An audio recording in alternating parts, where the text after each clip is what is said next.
notre paracha de Vayetzi. Vayetzi Yaakov mi Be'er Sheva, Vayelech Harana. Début de la paracha, on nous raconte que Yaakov Avinu, il a dû quitter la maison parentale pour la raison qu'on connaisse, une double raison.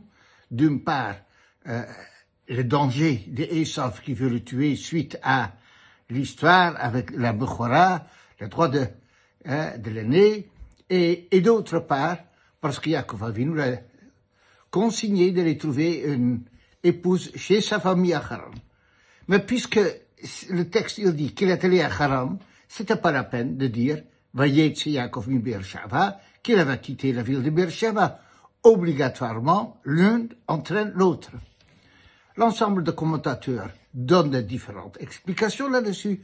Rachi sur place donne déjà une explication. Il y a une explication de Rebbe Levi, il y en a plusieurs. Alors, moi, je voudrais partager avec vous l'idée suivante. Je ne peux pas vous donner toutes mes références, mais quand le mot Vayelech, il est utilisé dans le Chumash sans que c'était vraiment complètement nécessaire, que quelque part on aurait pu s'en passer, Vayetzi mi Be'er Sheva, pour être à Haran, on n'avait pas besoin de dire Vayelech.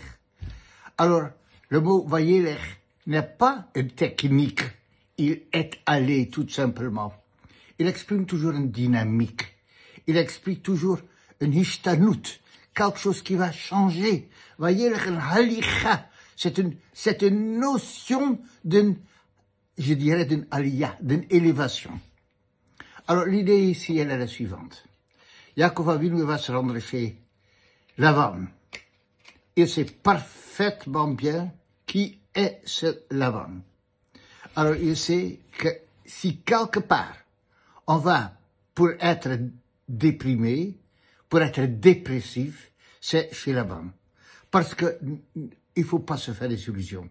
Lavan Arami est un remaille, un tricheur. On va toujours sortir perdant avec lui.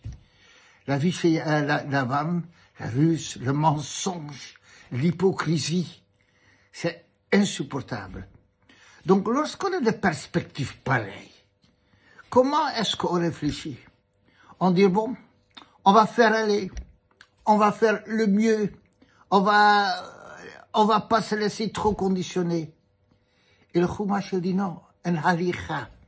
Quand tu sais que les perspectives sont catastrophiques, alors tu dois savoir que c'est exactement là où on peut faire notre avodat Hashem, notre service pour Hashem, notre travail sur nous-mêmes, pour s'élever, pour sortir plus grande. Et chez Lavan, qui est le mensonge, il va affirmer sa qualité d'émettre de vérité. Donc là où c'est le pire, c'est l'endroit que Yaakov Avinu, il avait besoin pour s'affirmer qu'il n'en est pas conditionné et pour sortir avec une autre dimension, avec une autre conscience de ce que c'est la vérité. Et ça, c'est un principe général que la Torah nous communique ici. On a devant nous quelque chose de terrible. Alors, on s'angoisse, on a le droit de s'angoisser, mais on doit savoir que la chose même est une épreuve. Et une épreuve, Rav Dessler dit toujours, un nisayon, une épreuve, un pour pouvoir voir plus loin et pour s'élever. Et voilà le début de la paracha. Et c'est exactement comme ça que Yaakov Avinu, il va rendre vrai l'histoire et il va se rendre vrai. Shabbat Shalom.